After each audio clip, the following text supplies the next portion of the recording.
Hello, everyone. Welcome to Progress Junior Golf. My name's Steve Jackson, and this is Ian Randell, and this is Ian Aaron Cox. Good evening, guys. Hello. Hi, Steve. Evening, Steve. Right, now this is the 8th edition of the Progress Junior Golf Show in 2025, and the 70th episode that we've ever done. So we're getting close to that 100 mark, but this is the first show for a couple of months, isn't it, Aaron? Because we've had a bit of a summer break, haven't we? We have, yeah. Well, I went away in August, but before that, you and I were very busy in Ireland. Yes, absolutely. We will come to that as well. And obviously during the summer holidays as well, lots of junior competitions to organise, to play in as a parent, Ian, as well. You know, I'm sure you have your son playing in some of these events as well, you see. So lots to cover and lots been happening over the summer months. Right, now, but this show is we're going to be talking about finding the next Rory, finding the next Tiger, finding the next Charley. Now, I've got to admit, I've been a bit mischievous there with the title, but actually deliberately so, because we've all heard the saying, haven't we?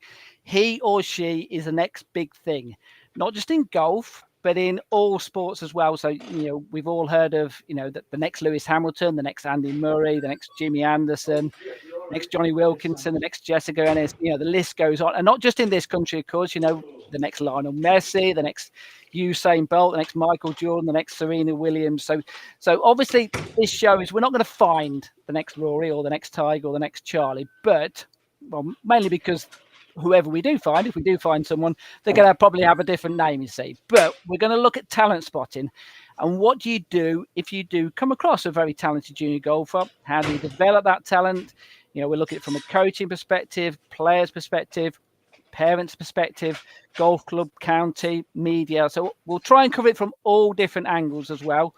Obviously, we've got Ian on the show today with his expertise. So just I can give you the what you do as a job, Ian. So and then you can explain a little bit more about it. Then, so you're the chief executive at the Confederation of Professional Golf. You're a board trustee of the Ryder Cup European Development Trust, and more importantly, you're a parent of a junior golfer. So just expand a little bit on what that means. Yeah, well, numerous roles really, Steve, and I've been very fortunate that the game of golf has been good to me. You know, I've played as an enthusiastic amateur throughout my life, but my last 30 years working in the profession, and that's involved being a tournament director. I ran the Ladies European Tour for a while, which was fantastic. And for the last 18 years or so, I've been running Confederation of Professional Golf, which was previously known as PGA of Europe. So we work with about 40 national PGAs. Sharing knowledge, coaching knowledge being one of them, setting some standards, raising standards in many ways. And when you look at, you know, we'll talk about Ryder Cup later, undoubtedly. And when you talk about, look at Ryder Cup and when it became a European team back in, it was 10 Brits and 2 Spaniards. And now we've got Norwegians, Austrians, you know, players from right across the continent playing in both Ryder Cups and Solheim Cups. And, you know, I think that's testament to the sharing that goes on across the countries in Europe. So a lot of that in my work links to developing associations and developing the workforce for the game. Then we're very privileged that we're a shareholder in Ryder Cup Europe. I sit on the main Ryder Cup Europe board. My main responsibility is to effectively manage a charity, invest back in the game, and not only to unearth the next Tiger, Rory, or Charley, but a lot of it's, you know, purely grassroots or working with the disabled and working right across the game just to get more people playing more golf and enjoying it across the continent. So lots of variety in the role. And as you say, Steve, I've also got an enthusiastic 10-year-old now who's played in 1 or 2 of your events, and it's starting to show signs of progress. He recently was successful in a Staffordshire County Championship, but I'm very realistic that this could be a frustrating game, and I just want him to have fun along the way. Yeah. Right now, obviously, Aaron's been on the show as the co-host for throughout this year. He's been on as a guest briefly, but we might have some people who are joining the show for the first time. So, Aaron, just explain your background and, in particular, what your role is within coaching juniors. So I've been a golf pro now for nearly 20 years now. I'm Australian, so I spent all my growing up life in Australia. Moved across here to England about nearly 8 years ago now.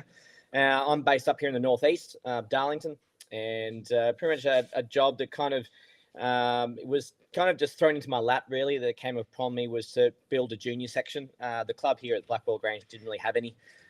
So I kind of built a junior academy up from nothing, 2 or 3 junior members and 6-7 kids in junior classes. And now fast forward now, coming up to 6.5 years now.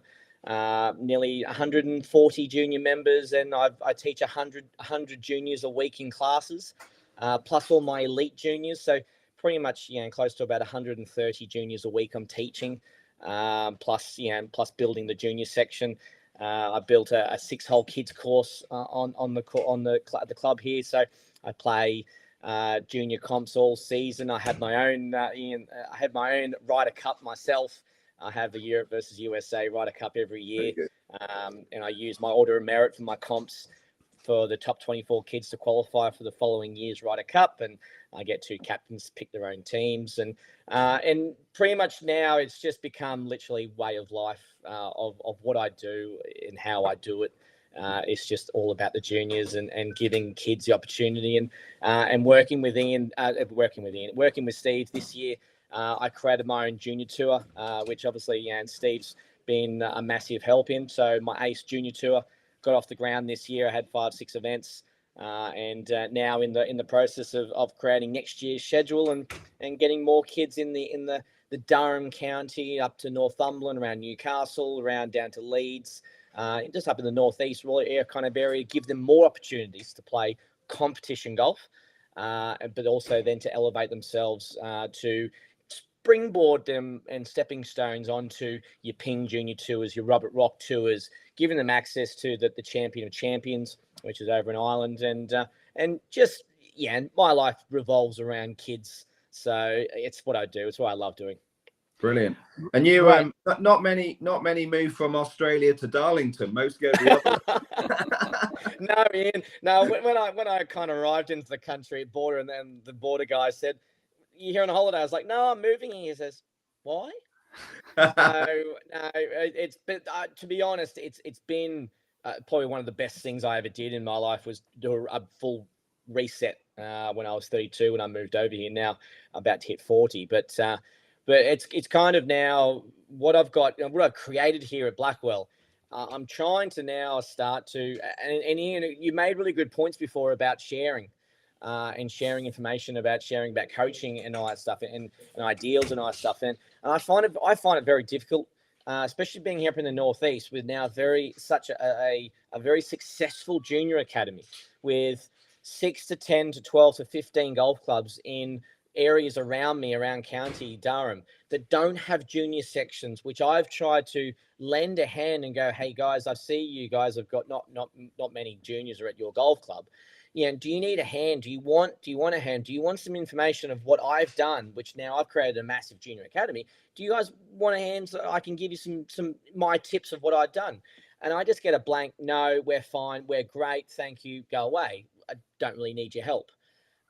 So it's kind of nice to hear Ian with his work with the confederations of the PGAs, because, to be honest, I would actually love to actually speak to other PGA pros about what they do, how they do it, what I do. And they might go, "Oh, I haven't tried that." And then they might say something and I might go, "Oh, hang on, I haven't done that."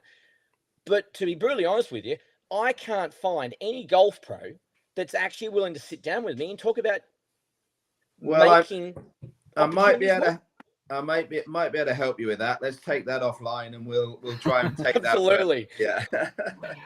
Right, now, the one thing you mentioned there, Aaron, there about other clubs and they feel as if they're doing a good job. They feel as if they're doing. Now, I'm guessing that their idea is the same. And it's the same with yourself. It'll be the same with the clubs that Ian's worked with. It's the fact that they want to promote junior golf. They want to get more juniors into the game, and eventually they want to get better players because they want to strengthen their own club. They want to strengthen their own county. They want to strengthen the whole country.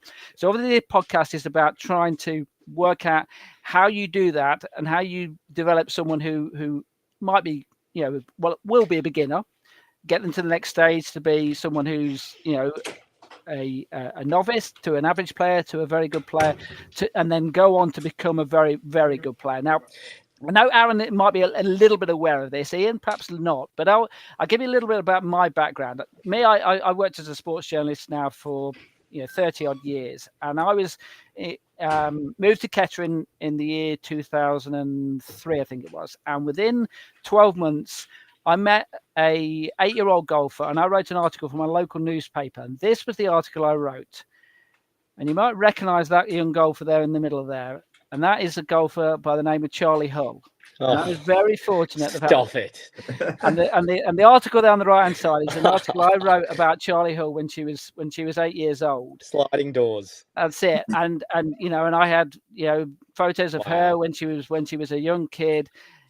Some of these, that's one of my favorite photos actually, because that's got Charley in the middle there, Rebecca and G and Megan McLaren as well. Yeah. So I had the very fortunate in the sense that at a young age, I saw some of these players coming through. Now at the time, and you'll get asked this, and people will say, did you know that Charley was going to become what she became and what she is now? Top 10 in the world. One of the biggest name probably in women's golf certainly in this country and probably across Europe as well. And my honest reaction is, no, you didn't know, but it was exciting going along with the ride, and that's where I was fortunate. I saw it. I played this very, very small role in her development. At the age of 10, I got her invited to a media competition down in Kent, invited along, and she played with the editor of one of the major golf magazines. And on the first hole, she was just off the green, chipped in for a birdie.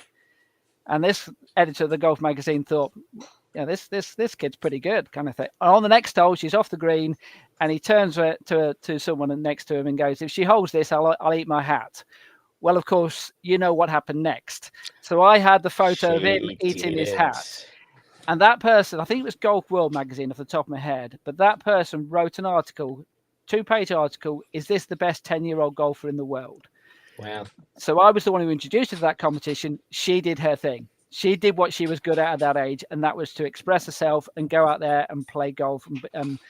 Now, I got lucky because I got that at a very young age. And now since then, I've obviously gone into running junior events like you have as well, Aaron. And I know Ian agrees with me that I'm more interested in getting more players playing the game of golf. And if I happen to develop someone who is very, very good, or someone who comes along is very, very good, then that's a nice little bonus. But that is this podcast today. I want to find out how you do that then. So let's look at them. I'll start with you now and then. How do you start with the coaching perspective then? Because and I'll be pointing on this. Have you ever developed someone who has gone on to become a very, very good player? So I'm like you, Steve, at that back when I took my very first head pro role back in 2016, I met this 8-year-old girl who was just getting back. Her parents there, she was just getting the bug to get back into the game. The old head pro that was there kind of like didn't really make much anything of it, and she lost interest. Anyway, I got it back in. I spent 18 months with her before I then moved on to my next job. And now all that time again, all that time's gone now. Sorry, this was back in 2011. Sorry, my apologies. So 14 years later, she's now got status on the LET Axis tour, and her name's Justice Bosio. She's just starting now. She's 7th or 8th on the Order of Merit in her rookie season. So I had a very small snippet. Obviously, I'm not going to take any. I did it all because I didn't, but I got it back into the game. But going to my point right now of what can you see and what can you find? Look, I've got about 5 kids, probably 6 now, that there's four that I've got that I think can go all the way. One's 16-year-olds he plays off plus 0.5. 4 years ago, his handicap was 45. I've got a 12-year-old girl who I've been teaching for 2 years. She's on 6.8. I've got another 13-year-old girl. Another 12-year-old girl who's off 9.1. And then I've got a 13-year-old girl of 9.8. And then I've got a 14-year-old boy who's off 2.7. So at the moment, I've got 6 kids that I'm looking at now going, right, I've got 18 months, 2 years with one of them. I've got 4 years with another one. And I've got roughly about 5 years with the other 3. How do I keep them going on the trajectory that they're going? Because I've had two of the girls have dropped nearly 13 shots this season alone to come down to single figures. So they've gone from like 20s now down to 9s. And my 2 boys have gone from 7 to now 2.7 and 4 down to nearly now +1 now. So they're pushing those boundaries. And I think it's perseverance. From the coaching point of view, I've put blood, sweat, and tears into those 6 kids over the last 3 years, and done everything in my power to document their swings visually, mentally. I've got involved with fitness, mental performance. So I've got these kids being seen by PTs, by physiotherapists, by mental performance coaches to build all those parts of the games that I can't. But then from a teaching and technique point of view, I've structured their swings such a high level that their fault points are very minimal. So when they are playing poor golf, they're only just not getting over. They're playing over their handicap by about 2, 3, 4 shots. They're not shooting mid 80s and 90s, playing off scratch or playing off that low handicap. So I've got them to now learn to accept bad shots are going to happen. It's how they come back from that, but how also mentally strong they can stay when they're not hitting their shots correctly, how to mentally stay in that path and stay in that avenue, that their swing, they've got to try and mold their swing around the day that they're playing, not try and change it. And I think it's working with them mentally, which has helped, I think, them tremendously as well. I get every kid, all one of my elite kids, to every round of golf, they're writing down their stats and they're bringing me those stats after every round and they're showing me those stats. So I'm writing down notes after every round of golf saying, look, I'm hitting these fairways, I'm hitting these greens, I'm making these up and downs, I'm not making these up and downs, and these how many putts I'm making. So I'm teaching these young kids, and they are, some of them, like the 3 girls, 2 12-year-olds and a 13-year-old, and then I've got a 14-year-old boy. Those kids, they're extremely young. Now, some parents and some PJ pros and some people might say, hey, are you going over the top a little bit too much, a bit OTT? But when you've got the kids that are actually coming to me going, hey, I need to get this better, and they're 12, then am I going over the top when they're coming to me? Okay, let's bring it in straight away there, because obviously you've had very similar conversations with different pros that Aaron, the same points that Aaron's just raised there. Is what does he do? How does he sometimes take a step back, sometimes take a step forward? Yeah, well, I think firstly, I think Aaron's dead right there. I think it's inherent in them as to whether they want to progress and how much they enjoy the hard graft that, standing on a range, hitting ball after ball, that there's very, very few top pros out there who don't enjoy doing that. So firstly, they've got to enjoy doing it in the first place. And I think if you were forcing that kind of discipline onto them, Aaron, then you'd be doing something wrong. But it's, as you said, it's the other way around. They want to do it. They want to learn, and it's your job to nurture that in the best way. Funnily enough, hearing your Charley Hull story, because my coach, who's had far less success with me, Lee Scarborough, although he took me down a few shots, to be fair to him. A guy called Lee Scarborough was Charlie's coach. You may know Lee, because he's your he was the short game coach for Charley. Yeah, absolutely. Yes. Yeah, so he coached Charley, and he also coached Ian Poulter at a different stage. So he had Charley when Charley was young, and then Charley, when she went on tour, had stuck with Lee for a year or two and then kind of moved on. Whereas when Lee got Ian, he was a 4 handicapper who was turning pro and worked as his assistant in the shop. But his confidence in himself and his belief in himself, I think at the time it was the Hippo Tour. He said, I'm going to go and win 4 Hippo Tour events this year, and he ended up winning 6 or something. I mean, I think Ian would admit there's far better ball strikers than Ian in the game, but he wanted to prove people wrong, and the strength of his mentality obviously is exceptional. So I think, from my perspective, what I see, the game's changed and coaching's changed in that. One, it's a power game now, as you know, Aaron. So the days when we grew up and it was swing at 80% and find the sweet spot, that's kind of gone out the window. It's hit it hard. There's a lot more specialization in coaching. Exactly what you're doing is you're in the middle of a team, and then you've got to help them, put them in the right direction. And then you've got to also know what you can do with them and when you have to pass it to someone else to do it. But for me, it has to be inherent in them to really want to pursue it. And they've got to love the game. They've got to just love being out there and playing. When you've seen juniors, Aaron, at what age, let's go, what's the youngest player you've ever seen you've thought there's something there? Look, well, I mean, I've seen a few 5-year-olds that you kind of look at their kind of how they hold it, but then how do they stand to it. There's a one big, as I say to parents when I get parents for the first time and bring their kids to classes and other stuff, and I just say to them, I said, you can tell when a kid's got a golf swing that can be nurtured when you can see them when they first swing the club and their right arm bends. If their right arm folds, like a waiter at the top, then you go, right, there's a golf swing. So there's a golf swing there that can be nurtured and created. If you see a kid that swings the club back and their right arm is absolutely dead straight like a piece of concrete, then you know, right, I've got to work at this. There's not really a golf swing there, but I'm going to try and give them a game of golf that they can play and enjoy.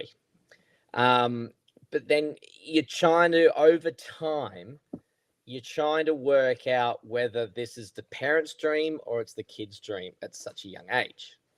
But I try and keep it as fun as possible. I'm not a massive fan of pushing too early, because I've seen firsthand with kids that I grew up playing golf with when I was an 8, 9, 10, 11 years of age, that got to 15, burnt out because their parents pushed them and their coaches pushed them, and their parents wanted them to do this, that, and this and that. And they got them all the best gear, spent all the money under the sun under them.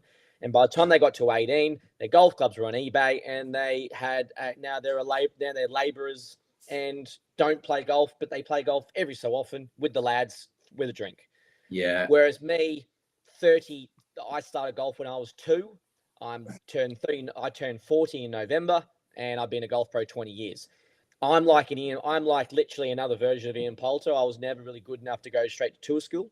I went to tour school, got my tour card for a year in Australia, found out I was nowhere near good enough. But now my calling, and I've made myself in the ways of Ian Poulter headstrong, is that when I turn 50, I'm going to be an absolute massive force on the Champions Tour. That's me. Let me just show you a photo of a 2-year-old golfer. Anyone recognise him? Yeah. Now, TW. And obviously that's someone who has gone on to become, arguably the greatest golfer that we've ever seen, kind of thing. But that was his dad's vision, though. That was the dad's vision. And that's where you made the point about it. Was it the dad's vision, or was it the parents' vision, or was it the juniors' vision? He bought into his dad's vision of what golf was going to be for him in the future. Yeah, let me show you another couple of photos. Slightly older, but someone who you might recognise as well. The washing machine. And the washing machine, what did you say? Yeah, there we go. There you go. There you go. You see. The thing is, though, that's another story because Rory wanted it. Yeah.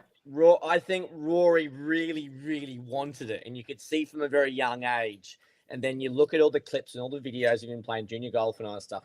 He was on the range. He was pulling his dad and his mum to the driving range in Northern Ireland at Hollywood, to the range in rain, hail, snow, just to hit golf balls. He wanted it deep down. And now what's he doing for the game of golf? We are going to obviously talk about your role within all the organisations you work with, Ian. But I just want to specifically make the point here about the fact that you're a parent. You've got a 10-year-old golfer. Presumably, he's known for many years that you work in the golf industry. So, at what point did he come to you and go, or was it the way around, where you said to him, "Would you fancy playing golf today?" Which came first, and how did that happen? Well, it's funny. I mean, he's my third. I've got two girls older, and took them to golf, and I would say they can still swing a golf club pretty well. But the junior organizer at the time was an ex-Olympic hockey player. They went to play field hockey, and they loved field hockey. So I lost them to golf. I lost them from golf, and they come back, but they can come out and play and still get it round whenever they want to. With my son Jonty, it was almost, I was the opposite of a pushy dad. Because he's seen it all. He's had a club in his hand. It's been, such a big part of my life.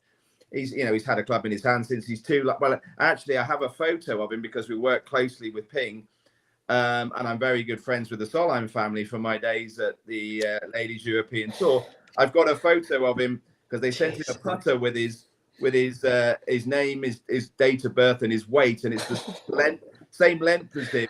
And I've got him lying down in a Ryder Cup baby suit next to his Ping putter. So he had it from day one, but I've almost been the opposite of a pushy dad because, as I said before, I know how frustrating the game can be, and I know that really the Tigers and Rory's are obviously just complete exceptions to any rule.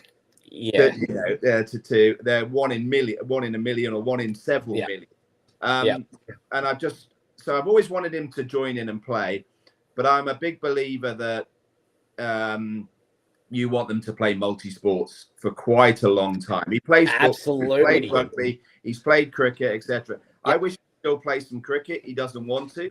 He wants to play golf in the summer, and he wants to play football in the football lasts most of the year these days. But it's been that. It probably changed, Steve, to answer your question. It probably changed at about the age of 7 or 8, where we went from just coming up the golf club and, it was a social thing and it's Wednesday night and he's mixing with all the other kids and he could be doing any sport, to probably about 7 or 8 actually starting to ask questions and starting to work on his swing and starting to then go, "Dad, can we go out for a few holes?" So the girls never did that, so I never pushed them to do that. So yeah, he had to want to do it. And at what point did he have his first lessons, or were you the one who did the lessons? Well, I just helped out in the junior section once Mandy, our previous junior organizer left. So he was getting group lessons at that point. His only kind of one-to-one lessons it was more when I went. So I went to see Lee it's an hour and a half for me to see Lee, and he's a friend as much as a golf coach to me. And I think golf coaches should be that. They're a mentor in many ways as well. So he came along with me, and then he started to have the odd lesson. But as I say, I've not really pushed that too hard with him now. And it's more, he's still far more involved in group lessons than he is in one-to-ones at this stage. And from your point of view, Aaron, that 7-year-old comes to you. And you know the background with the parent. You know there's someone with a golfing background. What do you do? Where do you take them? And if you see something there, what have you done, and what would you do? I try and learn their personality, because I'm like a big kid. So literally I act like a goofy kid on the range when I'm teaching these kids as well. So I kind of have fun with them as well. There's times to get serious, but a majority of the time I'm trying to create a fun kind of atmosphere for kids to learn, but learn the right way, but learn the fun way. So, like, obviously me being Aussie, so it's just in my Aussie accent, it's just kind of, they will always asking, what'd you say? What was that? So but in the ways of, I learn about them and what they want first. Then I start learning about the parent, because obviously if I'm learning more about the parent, then I get an idea of their background, of where they've come from. So it's and Ian, well, everything that you were just saying about your son, like I've got a 3-year-old son now, and I'm like sitting back, I'm like trying to have my hands under my bum, like sit on my chair and just, I don't want to push. But he's always saying, can we go to mini golf? Can we go to daddy's work? Can we go to dad's work? Can we go to the putting green? Can we go to mini golf? And it's like, I want to be really excited, but at the same time, I don't want to be overexcited. Yeah. But going back to your point, Steve, I try and create, it doesn't matter if they've got a golfing background, or their parents are non-golfing, giving them a fun atmosphere for them to learn what they want to learn and what they want to take out of each class. I think that's important, because every kid's going to be different. They'll learn at different speeds. I'll have some kids of the same age and be so separated with abilities, because one kid will take that information like a sponge, but then go bring their dad or mum to the range 3 times for the following week's class. Whereas the other kid will take that information in, and then I'll see them the next week of class. Then all of a sudden you do that over 6-7 months or over a season. You have very, very different then abilities. You got one kid who's worked on it over and over and over again. And then you got the other kid who just wants to do it for fun. So then you see that, and then that's how you really start then learning about how to attack learning processes with each kid. And then that's how you talk to parents about, okay, well, they want to do this. Okay. Then they're going to go, right. Then I can start saying, right, well, can you do practice? Yes. Okay, great. Okay. What do you want to do? Right. Okay. Let's do this, this, and this. Yeah, no problems. Okay, let's do it. And the parents will be on board. Right. Sorry, Steve. What I would say as well is the other thing that one thing that really got my son hooked was gamifying it quickly. So getting them off a range. And the Golf Sixes League, I can't say enough about Golf Sixes League. We're very active in rolling that out internationally now. But before they play 18-hole stroke play, and even whilst they're playing 18-hole stroke play, what really got him hooked, I think, was Golf Sixes League, because it was Texas Scramble, it was a social event. It wasn't about competition particularly. And they'd go and play on a Sunday against other clubs, and he absolutely loved that. And I think that was a real factor in getting him really interested.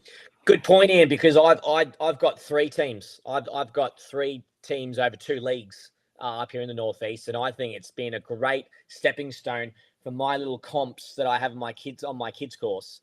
And it's a very good point you say that, because it's getting the kids off the range quickly. Well, not quickly, but getting them off the range, not getting bored. Yeah. And I suppose I'm very lucky, because I had a spare fairway, which then I turned into a 6-hole course, 50 to 70 yard holes. And I went out, marked it up, lasered it, marked it up, got the club to start then cutting it. And now it's been an integral part of my teaching academy. Through summer, I'm out there every week, every class, getting them off the range and getting them on the course, learning about distance control, etiquette, speed of play, how to hit this shot, how to hit that shot, in real life circumstances, in real life on the course, that you can see a result. Yeah. And then from that, yes, with the Golf Sixes in, that next stepping stone allows the kids to go from little comps of their own at the course. Then I get them to go, I pick my squads off my comps on my kids course, which then gives them a straight in roll to your main course and playing like the blue tee on a shortened course on your main course, which then they can go from blues back to reds, back to yellows, developing them, nurturing. But then what are you doing from a parent's point of view, Ian? You're a golfer. You're out on the course with your son going, right, this is how you fix a divot. This is how you fix a pitch mark. This is how you break a bunker. This is the speed of play. So when you walk in between shots, this is what you got to do, son. Yeah, this and position the bag. And introduce yourself on the first tee and take your hat off. And Yeah, just, absolutely. some of the life skills that the golf is obviously so unique at spreading, and etiquette and treating everybody with respect. I think it's a fantastic initiative. Yeah. Right. Let's talk a little bit about competitions then, because we're talking about trying to develop the better players, to try and develop, if we can try and find the next Rory, the next Tiger, the next Charley, whatever it is. What role does competitions play within that then? And at what point do you start telling them, you mentioned earlier about playing in the Ping Tour or something like that. At what point do you say, actually, my events that I'm running aren't good enough? You're not developing enough with mine. What point do you start having to push them into more different types of competitions? It's at the end of the day, it's not about me pushing them. It's advising them. Yeah, I advise. Look, but by the time the kids get to a point where, say, they're bypassing obviously the club comps, they're obviously handicap golfers. They're getting their handicaps down. They're going to start getting probably access to being looked at county squads, but also, I think it's a great thing if there's more opportunities for kids to play competitions. So the junior opens, they're all around the country, and kids being able to say, go away on holidays and, I'll stop in for an open on the way there, stop on the way open, the way back. I always tell my kids to get out and play as many other golf clubs in competition situations as possible. Don't just stick here at Blackwell. And that's, I think, being a big philosophy, but also this is where potentially an argument could take place. And it's kind of my level and almost my stipulation is that I don't support any of my juniors doing general play cards, because it's not a true indication of handicap. Now, there could be a massive argument, and there probably is coming from comments. I'm probably going to open myself up here, unfortunately. But this is my position and my standpoint, is that I've kind of made it, look, if you want to go play general play, look, go for it. I can't stop you. But I don't believe that the general play system is going to give you a actual 100% reputation of what your handicap is, which is why your point, Steve, of why competition is so important, because under the pump, you need to know whether your swing's going to hold up, whether you can mentally hold up under the pressure of a shot. So I tell my kids, go find any comp that they can play. Okay, I'll ask you another question about competitions then. Yep. And what do you take the most notice of? Do you take the most notice of the effort, or how they get on in the competition, or the actual results? The effort. It's how they and what they learn. It's what they put in and what they pull out of that game. I always ask for an analysis on the game, not the score, on the game, and how they were physically, how they were thinking, during, but then after, and do an analysis of what can I do better next time. You can look at a result. Like I played golf yesterday. I shot 4 under, and on paper, 4 under, you go, oh, that's a good score, Aaron. Yeah, I played really poor golf. Now, what do I take out of that? Well, I hit 4 fairways. I hit 10 greens. But then what do I take positive out of it? I had 6 out of 8 up and downs, and I had 24 putts. So you've got to break your game down. That's how you can kind of get information. That's how I get my information out of my kids, is that you don't just look. I just don't want you to tell me your score. I want you to tell me what you did and how you did it, and then what you need to get better at. And in your experience, Ian, of the professionals who you've worked with, is that the type of attitude which runs throughout junior coaching, as far as you can see? Yeah, I think, fundamentally it does. I think taking the point of competitions as well here, Steve, what I think is you've got to be able to compete. You've got to have the opportunity to compete at the right level and be pushed.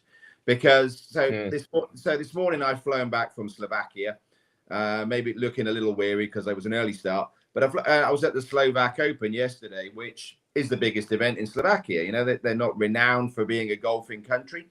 And, you know, you look at, and I was talking to the Czech PGA yesterday who came to see me there. And, you know, they're doing pretty well in the ladies' game with producing some good Czech players, less so in the men's game. And they're questioning, right, where do we find that great Czech player who's going to be on tour, etc.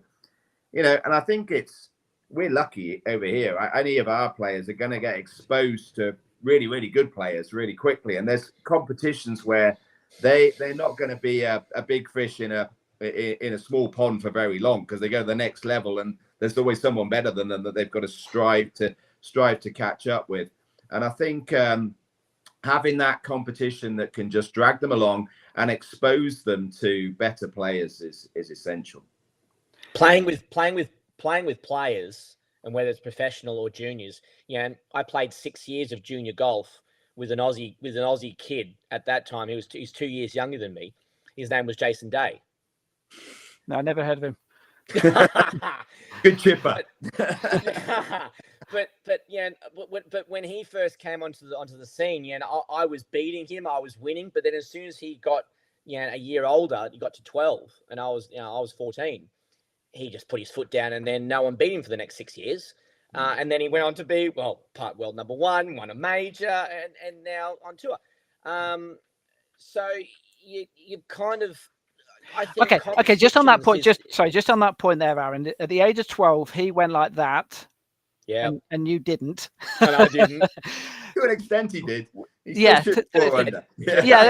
Let's face it, Jason Day has never won England Golf Coach of the Year. So yeah. But what was it? What did he do? What if you're now looking at it from a coaching point of view, and you're going, okay, well, what can I learn from what Jason did and I didn't do? So Jason Day had Cole Swatton on. I went to a golf school in Brisbane, and so did Jason. So that's why I was playing against him and then playing junior golf. But he had Cole Swatton on the bag as his coach. So Cole saw something in him. Remortgaged his house twice in the time from 12 to 18. From about 16 to 21. Remortgaged his house twice, bankrolled him. And well, the rest is history. But what did that do? It opened doors. Unfortunately, money does open doors. But Cole was able to take him to America, expose him to the American market, expose him to American golf, upped his level of intensity of training, got him in gym, psych, fitness. He did everything that I want to do now as a coach for my juniors. So yes, I've taken life experiences that happened to me that he was getting that I wasn't. I can hit a golf ball great, sure. I can't shoot the scores he can. But I'm now giving the kids the opportunities, the backing, the support that I didn't get at that 12 to 16 to 17 mark. Well, that's a good question. I'll ask Ian this first. There's the debate. There's always this debate: nurture versus nature. Where are you in that? Let's be honest. No one's 100% one way or 100% the other way. But are you lean towards the nurture side of it or the nature side of it? Yeah, I mean, it is definitely both, isn't it? So you look at it, right? So ask the question why in the female game, Korean golfers started to dominate the game, and why they couldn't do that in the men's game, and that would tell you something about nurturing over nature, I think. And we see it. We've heard it in table tennis and those kind of stories as well. But I think when you're looking at the number of players who are dreaming of being the next Tiger or the next Rory, in the men's game particularly, then you've got to have some inherent natural ability there in order to be able to take it forward, to be a really elite golfer. So you've got to have an X factor, don't you, Ian? You've got to have that X factor. Of how course. how do you support that X factor though? And look, there's I could have gone through a list. Yeah, we will talk about the Junior Ryder Cup and the Junior Solheim Cup. I've been through the list of the players who played in that, and there are some players who have gone on. So for example, the world men's rankings at the moment, 3 of the top 5 played in the Junior Ryder Cup. But if you look at the list of players who played in that Junior Ryder Cup, there were some players there, with the greatest respect, I've never heard of, and they probably don't even play golf anymore. No. So what was it which they didn't have, and why didn't that happen? And there's the question. If you can spot that, then you're a genius. Talent, drive, enthusiasm, and everybody's different. I mean, and Aaron makes a great point with coaching. You look at Rory; he had a great coach. He had Michael Bannon, who knew when to tinker with the swing, when to leave him alone. He still has Michael Bannon. Rory went off and tried some other things for a little while, but he came back to Michael, and Michael's still at the core of it with him. And so I think, but then you have others.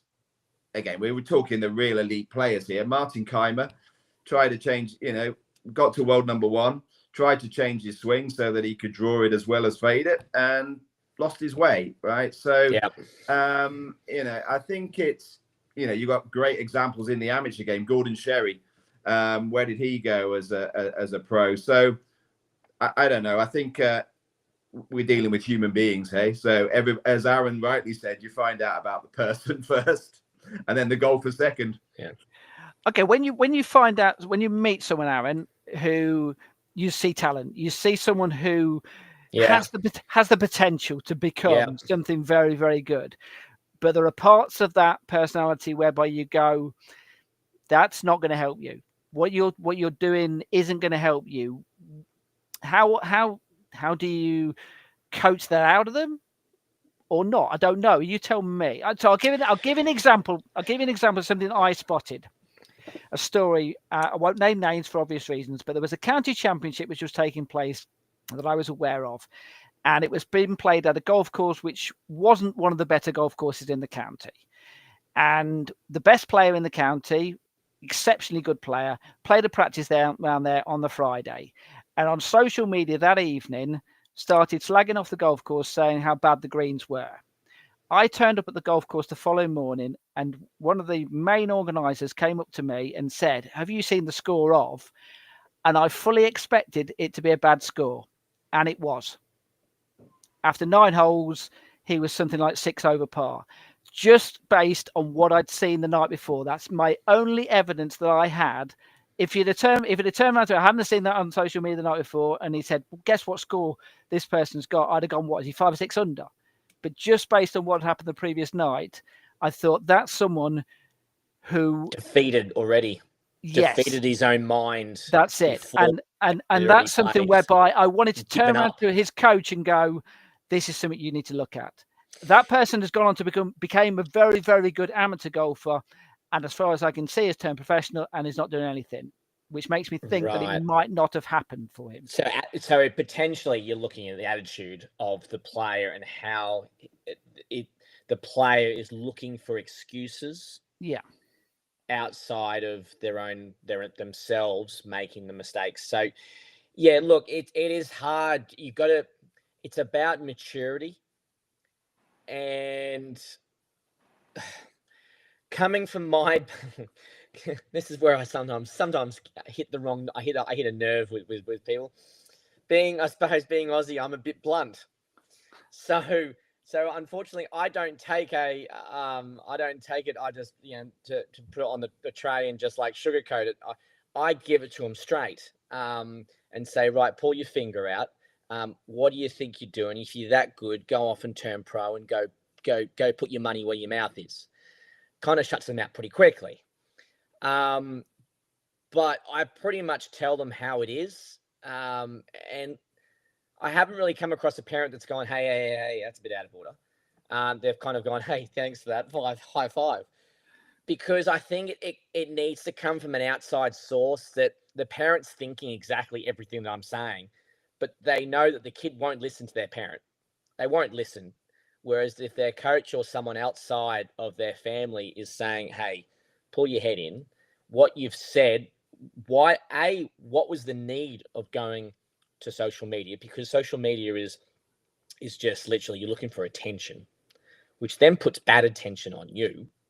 You then lob up the next morning and you've put yourself in that bad attention already because everyone's seen it. So you lob up and everyone's looking at you sideways. Doesn't put you then in a great mindset, because then you're thinking, I'm this good and this is crap. Well, you've kind of defeated yourself before you've even put the tee into the ground in the first hole. So my then response to that kid, say for instance, if that came back to me, was pull your head in. These golf courses are doing everything they can to do that. Just on that point, yeah, that in that scenario that I just told you about, okay, it's one whereby I'm aware of. But in that scenario, would you wait for them to fail and then go, look, see what happened? See what A led to B? And if you hadn't done that, it probably wouldn't have led to that. You would definitely bring that up. Yeah, that would definitely be a contributing factor. But you've kind of got to let them know that they're not bigger than the game. They're not bigger than the game of golf. They're not bigger than a golf club. They aren't on the top pedestal. It's a harsh reality, but it's the harsh truth. It's a harsh truth that I give my kids and go, yeah, you'll never beat the game.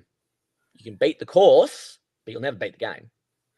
And have you experienced, I know that's an experience from me in there, but have you experienced or heard of those types of stories with players who played at very, very high level? So for example, in the Junior Ryder Cup or things like that, whereby they've got to that level when you've seen those types of things and thought, look, you're good, but unless something changes here, you're just not gonna fulfill your potential. Yeah, undoubtedly. You see the kids who've got that little bit of extra mental strength, even at that stage. I think, but I think again, they're different. So if you look at the elite game, you look at someone like Tyrrell Hatton, who almost he plays better when he's angry. Eh? Yeah. Do you want to take that out of Tyrrell?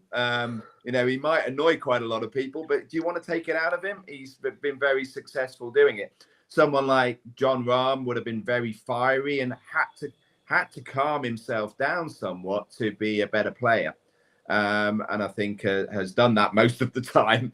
And then you've got others like Scotty who just appear like, they can stay on a level and keep going throughout. So again, but absolutely, if they're doing things that are out of order, that's the earlier you can catch them and rectify that. That's got to be a good thing.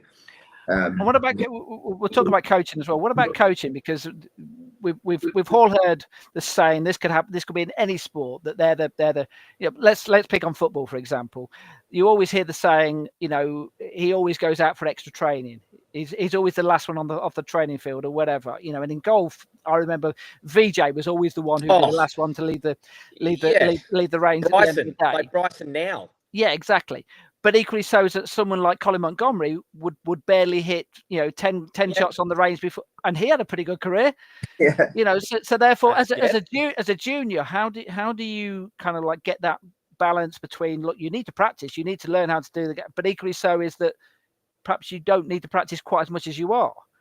Yeah.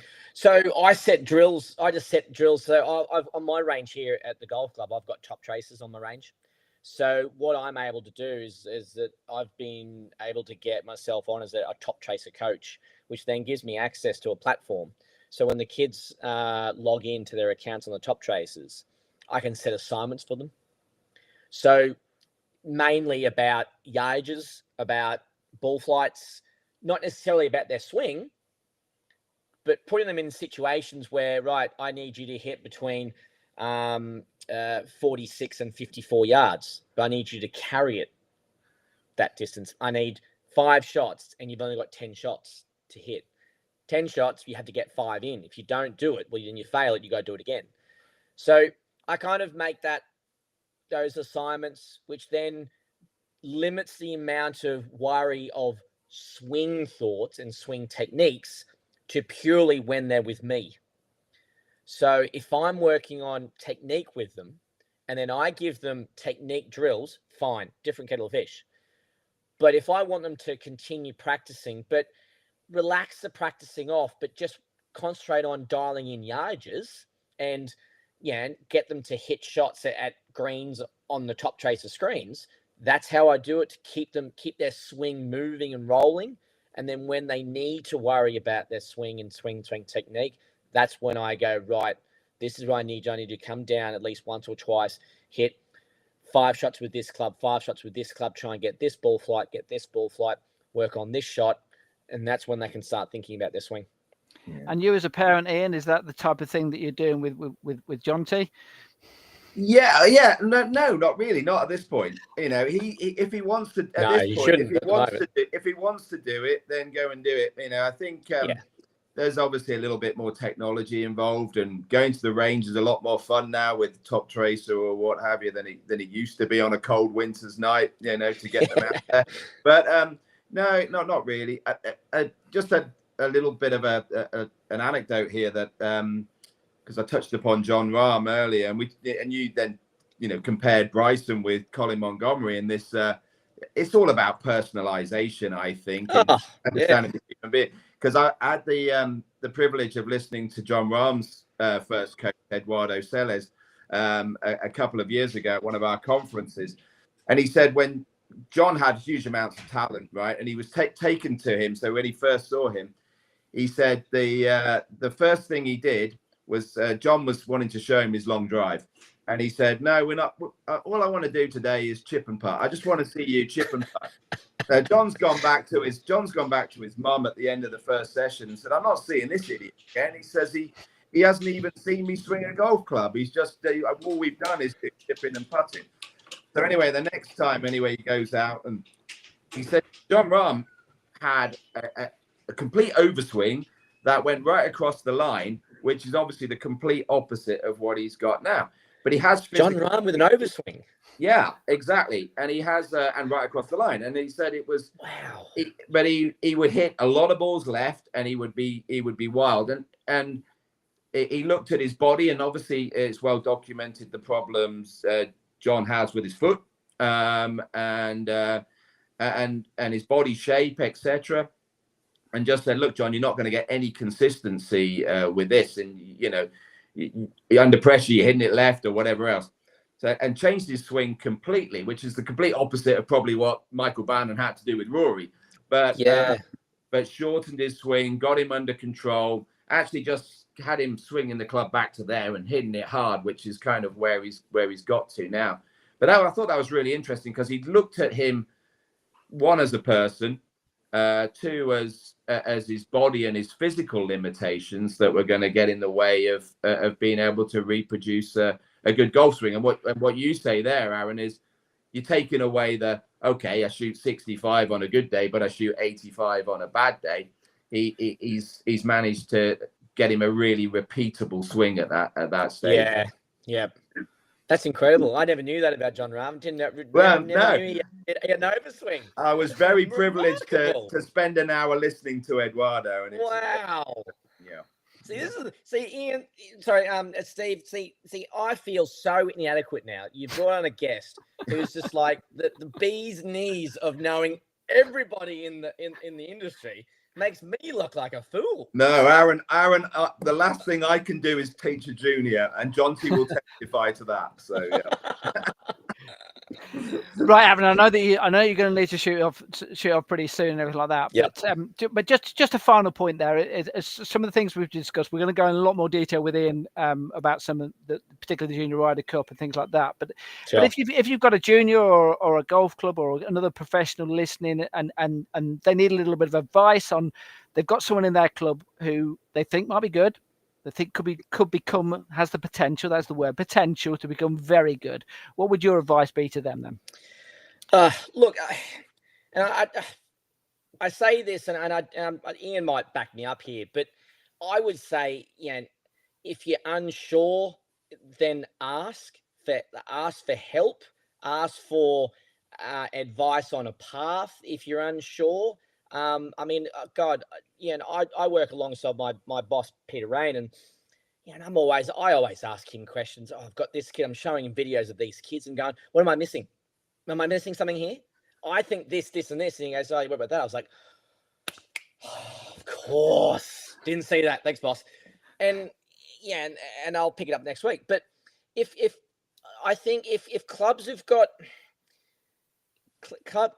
got kids and juniors that are obviously making waves at their own golf club, that want to be around there, they're kicking goals, they're getting their handicap down and all that stuff. Try and give them access to opportunities. Make contact with county or other pros or other golf clubs, going, hey, have you got any junior events that my junior can play? Or have you got anything set up there that not to steal, not to poach, but purely to, hey, you want to come and play?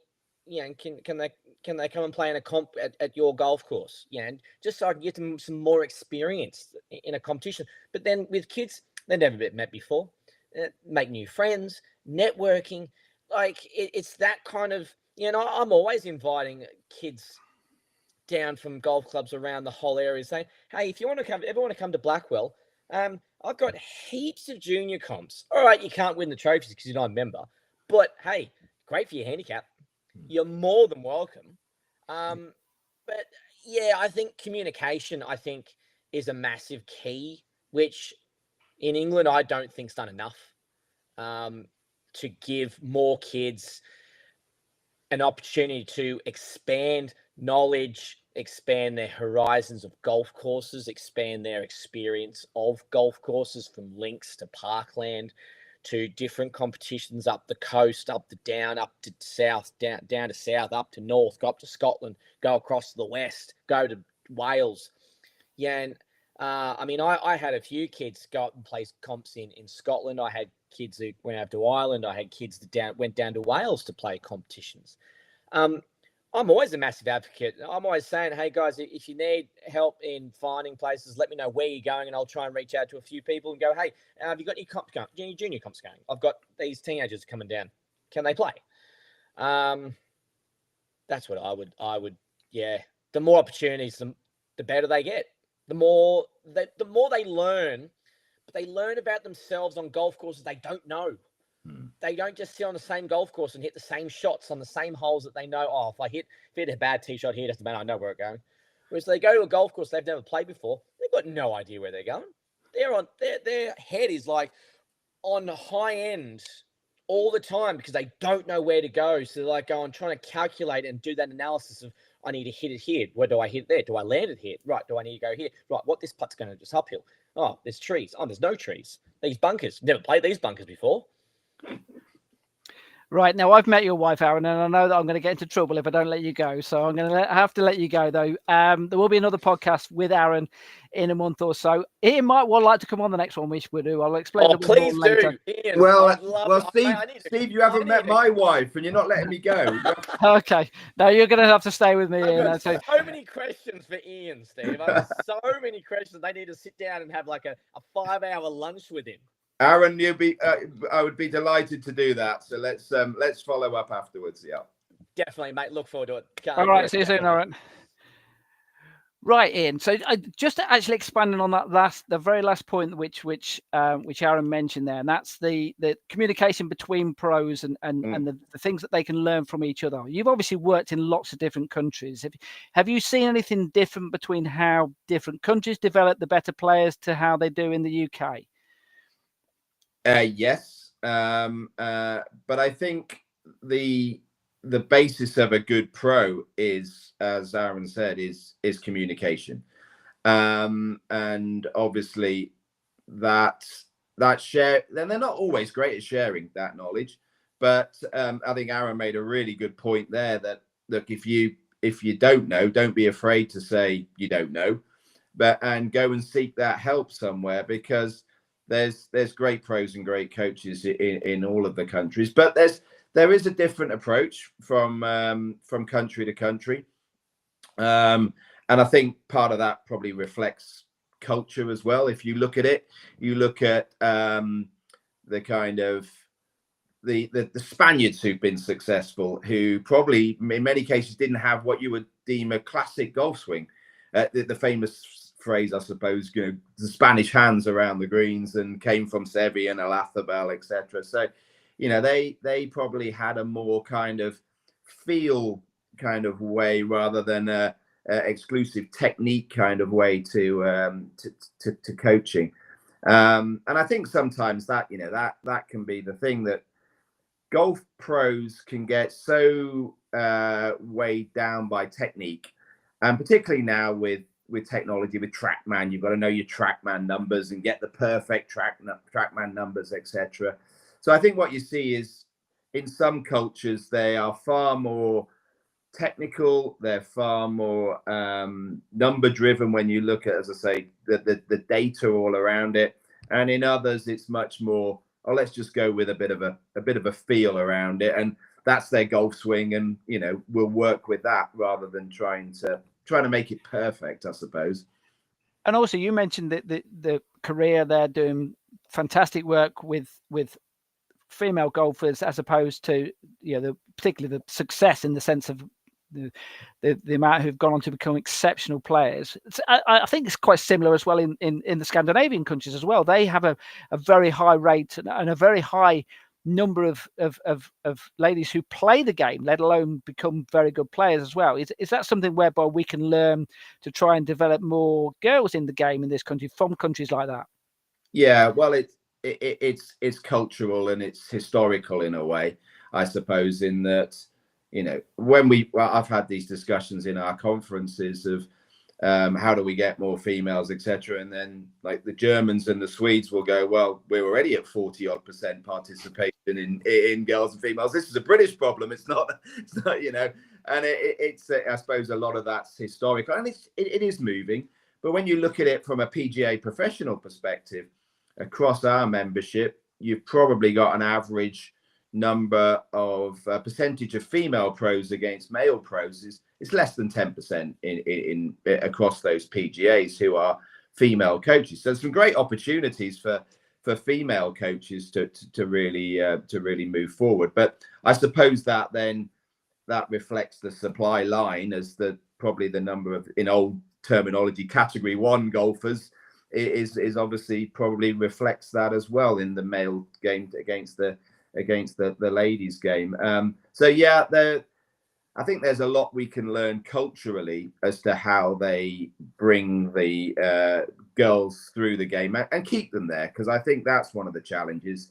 You get a lot of girls who get introduced to the game but leave possibly because of the golf club environment.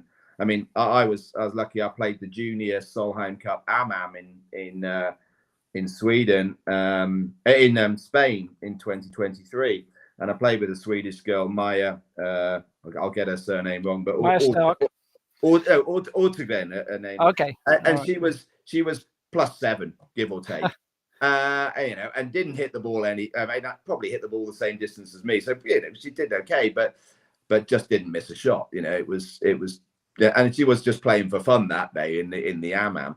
But that's how good they are at who are playing in the Junior Ryder Cups and Junior Solheim Cups. But yeah, they've got a much bigger number to draw upon in the actually just on that point there is the fact that it is noticeable with the Junior Ryder Cup and perhaps in particular the Junior Solheim Cup is that I think the last Junior Solheim Cup didn't have a single British player in the entire team. I think I'm right in thinking that, which is that a criticism of what's happening in the UK or a compliment to what's happening in Europe?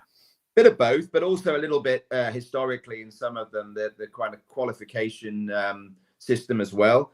In that, I guess the players on the continent will move and play their national amateur championships and move around far more.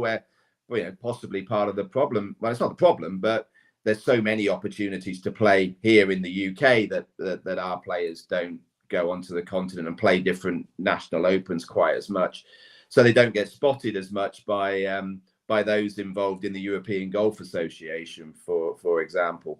But I think it reflects the strength of the players on the continent. I mean, interestingly, this time round in the Junior Ryder Cup in a couple of weeks, we've got 6 French players. Half the team is French. And when I talk to the French Federation, they say the challenge we have in France is we produce a lot of really, really good players, and we've struggled to really produce great players, major champions, etc. And again, they don't know why. You look at somebody who did play Junior Ryder Cup and Ryder Cup, Victor Dubuisson, great talent, amazing talent. Probably didn't want it enough, and now really isn't playing very much at all. But again, it shows the strength of golf in France that they've got 6 Junior Ryder Cup players. Let's talk about the Junior Ryder Cup then, and just briefly then explain what your role was, or is it still now in that competition? Well, I've been attending it since 2012. I joined the board of Ryder Cup Europe in 2012, and I always kind of put my hand up to say I'd like to be the official at the Junior Ryder Cup, because it's just a great experience. You get to see the players of the future, and you get to be really in that really kind of close environment. And it's fantastic. And I think the last time, for the first time, we had an ex-player as our captain in Stephen Gallagher, and we won. And Europe hadn't had a great success rate in the Junior Ryder Cup at all. So my role actually in the Junior Ryder Cup is go along, be an official, be around, cheer a bit, make an occasional speech, and support them in any way you can. And I really got to know Stephen very well at the last match, and he said he just absolutely loved it, and he's doing it again this time. But I think it was a great step forward for the event to have a player who had played in a Ryder Cup, who they really looked up to, and could share his experiences with that team, and he was successful, but he would put it down as one of his proudest moments as well, which was great. Well, I'm pleased to say we did actually. Stephen Gallagher has been on the podcast. We did an interview with him before the Junior Ryder Cup. We spoke to him about his foundation as well, and what he's done for junior golf as well. So that's kind of like twofold in the sense that you've got a player there or a coach who played at a very, very high level, still plays at a very high level, but also someone who can relate to them as well. And how important is that to have someone who they can look up to and go, I take on board what he's, but also can come, for want of a better phrase, come down to a juniors level in the sense of speak the same language as them.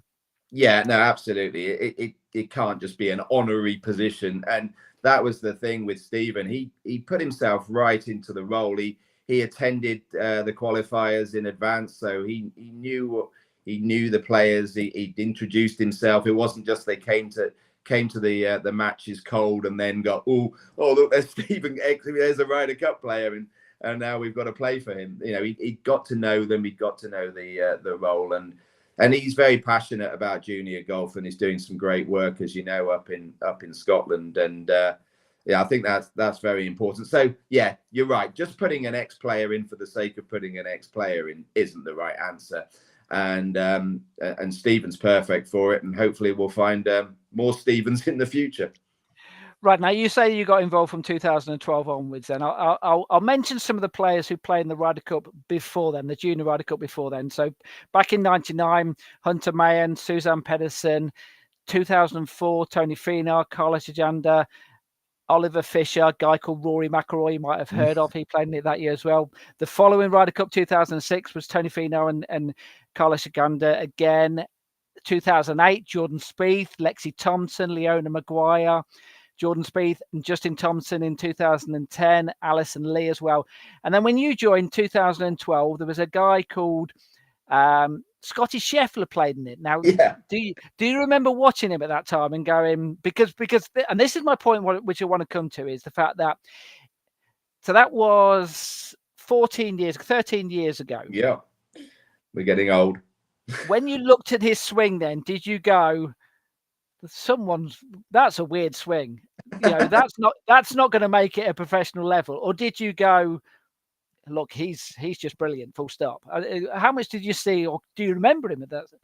Yeah, no, it was funny actually, because I think at that time, when you looked at the actual Ryder Cup team as well, and you compared the swings of the American players with the European players, this is one of the things that I was quite conscious of, was the fact that our players looked like more sound technically, and they had much more variety in their swings, and that's possible. I don't know whether that's coaching philosophy or how that came about.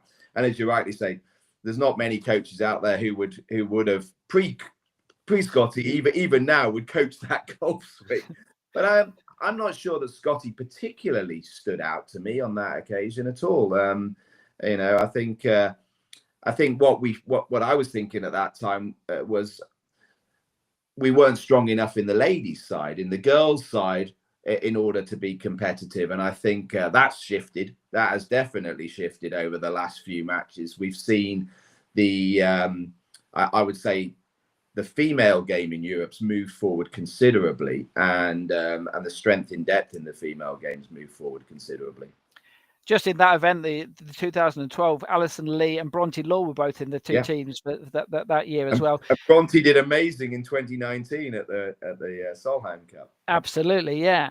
And then since then, 2014, Sam Burns, who's going to be playing in the Ryder Cup this year. And then in 2018, the Højgaards, both of the Højgaards played in it. And also one player, which I want to move on to a slightly different subject, one player who's been on the podcast, did an interview with her, was Emma Spitz. Now, it's fascinating talking to Emma for a couple of reasons. One was the fact that at a very young age, it might have been probably only 2 or 3 years before then, she was a tennis player, and she was a skier. She was multi-sports, and we alluded to this a little bit earlier in the sense of, don't specialize at a very young age. Yep. But that's someone who, could have gone either way. And she said as much. She said, I could have gone that route. I could have gone the other. I think another one was Carla Gaynor as well. Carla Gaynor, who she was a very good tennis player as well, and she could have done something very similar as well. Is that something whereby you think that benefits them? Well, you mentioned earlier the thing it benefits them, but what specifically can they gain out of the different sports that they're involved with at that young age? Well, I think at the young age, you are just learning to participate, compete, getting motor skills, getting mental skills, et cetera, et cetera. So, and I think Aaron made a very good point. And you look at some of the very successful young tennis players who've got burnt out so quickly and so young, that I think just to be so intense in one sport really, it works for some, and it's worked for Tiger and it worked for Rory, but you look at others. I think Sergio Garcia played in the first unofficial junior before it became an official junior match, and he was a very good footballer, and chose golf and has done very well from it. So for me, there's probably a point now, and I don't know what the ideal age is. It was probably different again from person to person. There's a point where you've got to have a degree of specialization, obviously, because people talk of the 10,000 hour rule to become an expert or whatever it is. They've got to find that enough time to really ply your trade. But when I look at my 10-year-old now, if I was just making him play golf all the time, he wouldn't love the game. And he loves going to play football. He loves going to play golf. He loves going to play other sports. I think it's really healthy. And I think the other thing is you get a more rounded individual, because golf's it's an individual sport most of the time. They can become very, very selfish, arrogant people if you're not careful. So I think it's healthy from, again, the human perspective. Right, now, people who've been watching this and listening to you, fascinated with the things you've been saying, would say that this guy's a good parent. This person knows how to look after his son and his daughters and all that type of thing. But I know that your son got injured playing a sport this year, so there is that part of it as well. Is that sport can, you go out there to get fit by playing sport, but there is that risk of injury as well. And at a young age, we did a podcast a couple of years ago where we talked about injuries, and there was a young lad who I'd met and know, and he'd broken his back at the age of 16 because his golf swing wasn't fit for his body. How wary as a parent do you have to be the fact that don't push them too much just in case they start, you mentioned the example there of tennis, burnout, but obviously injuries can crop up. I've been running lots of events this year whereby, I know I joke about your son, but there have been players who picked up injuries during the year and they've had to pull out of events. How wary as a parent do you have to be of that? Yeah. Well, actually, my son, he fractured his ankle just playing in the playground, so it could happen anywhere. But I think you've got to be really wary of this. It's like any of us, and it's harder when you get older. But you've got to have the right amount of relaxation as well as exercise. Hey, so I don't particularly. I wouldn't say that it's something that I really overthink. My girls play, as I said before, field hockey. It's a dangerous sport. If they started going out there and worrying about injury, I don't think they'd be the hockey players that they are now. Because I think you've got to go in with that almost fearless attitude, haven't you? But I think that, it's probably something that we don't pay enough attention to. We actually had an interesting, we've just signed a really interesting partner. It's a Swedish company called Balance Golf. And they've been really interesting in that they have looked at thousands and thousands of different body types. And I think that's the interesting thing from a coaching perspective, to understand the limitations of each of our body types. I may have a long upper torso and a short lower, a short legs, or the other way around, or whatever. And how trying to force people to swing in one particular way, which their body may not allow them to do so in an effective manner. I think that's something which coaches really need to be aware of. We mentioned earlier about nature versus nurture. Rory's I don't know the exact physics of his body, but it means he can swing the ball and hit the ball harder because his I think it's his spine or something like that, which can turn a little bit better than most, you see. The other point as well is I was going to make was, alluded to earlier about the fact that I knew Charley from when she was a very young age, is that they didn't put her in many competitions because they wanted to keep her fresh and eager to make sure that when she turned up at a competition, she was desperate to do well and desperate to go out there and play competitive golf. And they almost have to hold her back, and that can be used in a positive way, can't it? By stopping them playing in competitions because she wanted to. She wanted to play in everything. Well, you used an example. My son was 6 weeks out with his ankle injury, and when he came back, he was desperate to go and play golf, and he's desperate to go and kick a football. And it's exactly that. A little break from it is obviously a really healthy thing. And when I look at the kids who literally just play football, and they're playing football 12 months a year, I'm not sure that's a healthy thing, because it was an enforced break, but he came back fresher, and he came back wanting to do it. He realised how much he'd missed it whilst he couldn't play. So that's the thing you talk about with Charley, probably. And as you say, there's so much exposure. In a summer holiday, we could have played a golf competition every day. And I sadly, I've got a job, so I can't take him everywhere. That's one thing. But again, it's balance in life, isn't it? Also from my point of view, someone who organises junior events is that, and I'm working on the schedule for next year. So say, for example, I work for Warwickshire Golf Union, I organise their Junior Order of Merit. I specifically make sure, as much as I can, that if there's two junior opens in the week, they're on a Monday and a Thursday, or a Tuesday and a Friday. So therefore, they're not back to back. They're not, and if you have a 36-hole competition in perhaps the county championship, you don't have an event that week because they've got their 36 holes that week or whatever. And try not to do overkill. And it means I get a break for nothing else, but also means that they get a little bit of a break as well. And that's something whereby I think that other clubs and we talked about communication with coaches. Aaron talking about communication between coaches. Clubs can work together and make sure that they don't have junior opens on consecutive days or things like that. I know you work with golf clubs. You work with Little Aston about. Is that a kind of conversations you've been having with other clubs?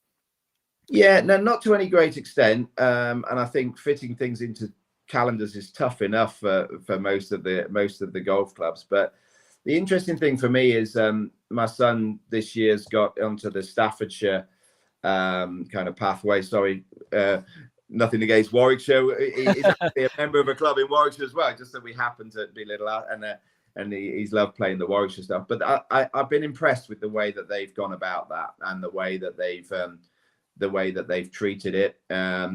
It's very spaced out in terms of the between the sessions. They focus on things which aren't technique, which I think is great because they've all got their own coaches. They don't need to be confused by it, and they focus on things like strategy and different types of shot making, the scoring clubs, etc. And I found it to be a really good experience. And sometimes these the counties and England golf get criticised and what have you, but I've seen the other side of it and seen that it's been a really positive experience, which has been encouraging. It's enthused me.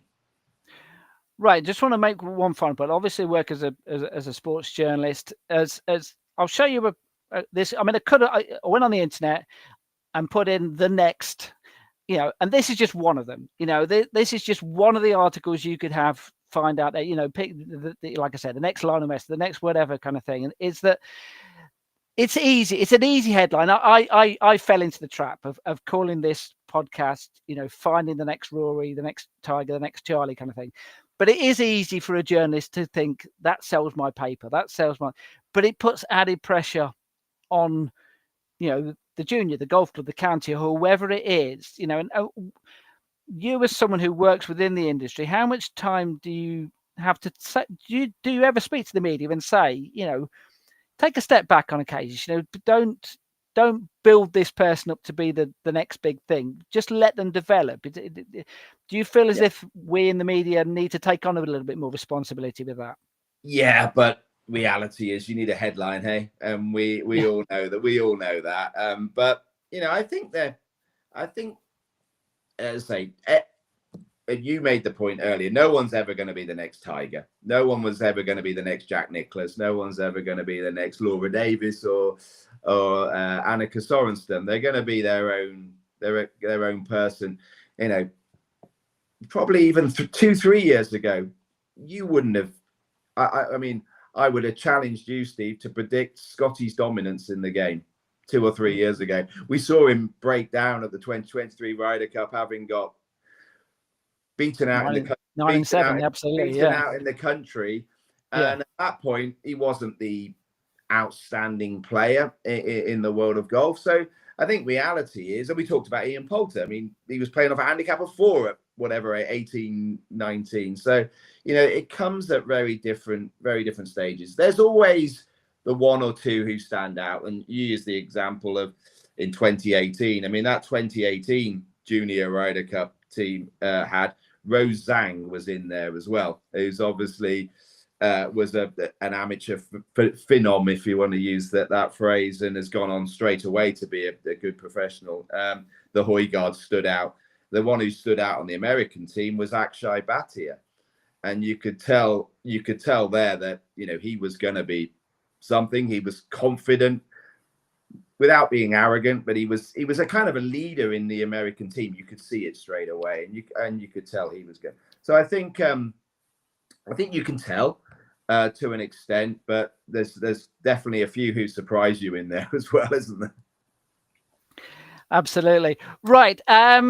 We would normally do the news at the end of the section, but because Aaron's not here, we'll do it. We'll do it in the next podcast, and we'll do a longer news section. But look, we've like I said, we've been talking about finding the next Tiger, finding the next Rory. I ask Aaron's advice there. You, as someone who works with golf foundations, golf countries, PGA, what advice would you give to anyone out there who, and you're a parent as well, or the parents perhaps give some advice about what they should be doing when they find someone and they think this person has the potential to be very good. What advice would you give them? I think there's the potential stage where it's right. Just try and recognize that. Be realistic, I think, is the key thing. There's thousands and thousands of plus golfers out there, plus handicap golfers. So keep it fun and don't have this expectation that they are going to be the next Rory or the next Tiger, too soon. Let them enjoy it. I think the other next phase is when they start to become really good, is then judging the right level of competition for them. We talked about that earlier, and exposing them to that next level. And I think then one of the absolute key, when we're talking the real elite game, one of the absolute key areas is when they turn pro. At that stage, they turn pro and they start competing. That's, in most cases, they've been very looked after by their golf union or their golf federation. If they've played nationally for their country, they've been in an environment where everything's been looked after for them, and then they turn pro. And in most cases, they're on their own. Perhaps the only people they've got in their team might be a coach, might be an agent. Who may, they're not going to be looking after them in the same way as the golf unions and federations did. And I think that's been a real part of Swedish success, amongst others, where the federation and the PGA, to an extent, have invested in a futures fund, that they've given them some backing in that early phase of turning pro, which in most cases, when they're successful, they give it back, and they give their time back as much as they give their money back. But they're also kind of cared for in that really transition phase from those first year or two on tour can be really, really daunting. And we've seen some and we're seeing it more, that the kids come out of college and they're immediately successful. And then you see others like, Justin Rose, who had 17 missed cuts, and then, he's had a pretty good career at the end of it. So it's that, but that phase is key. And also someone who very much invested back in junior golf as well in later years as well. So brilliant way, yeah, absolutely. Yeah. Right. So that wraps up then for this podcast. And I did mention the fact that you might be interested in the next one we're going to do, because we're going to do one on the rules of golf. Yeah. Because I think that's something whereby, well, it's vital, isn't it? It's something whereby juniors need to know the basic rules of golf. And we're going to touch as well. Well, it'll be a fun podcast, but we're going to touch as well on cheating as well, because it crops up in people come to me and say, this person's cheating and like that. You see, it in my eyes, it's not everyone who makes the wrong rule is cheating. It just happens to be that they don't necessarily know that this rule or that rule or whatever you see. So I want to kind of like touch up on that and get basically get more information out there to not just the kids as well, but for the parents and golf clubs to be a bit more knowledgeable about the type of things that they're going to face when they're playing in competitions as well. But that's one to watch out for. I'm a long way off the mark with that, Steve. I qualified as a rules official in 1997, and then I got promoted to go quickly from being a tournament director to a chief executive. And so sadly, I'd love to get back to it, because I loved my time as a rules official, but I'm a little out of date with some of my knowledge. Well, the one that makes me laugh was the fact that when they changed the rules, was it 3-4 years ago, and they did it to try and simplify it, and the book got bigger. That's the bit that gets me. That's there you go. There's some logic there somewhere, but I couldn't quite understand. You're exactly right, and I think it's something which is neglected. In terms of, the rules aren't always there to hurt you. There's many of the world's best players have utilized the rules in a positive way to help them through the years. So the earlier the kids can get an understanding of the rules, and from both sides, when they hurt you and when they can help you, the better. Absolutely. Right, that's for the next podcast then. Thanks so much, Ian. Thanks so much for Aaron, and we shall see you very soon. Thank you. Thanks, Steve. Cheers now. Good night.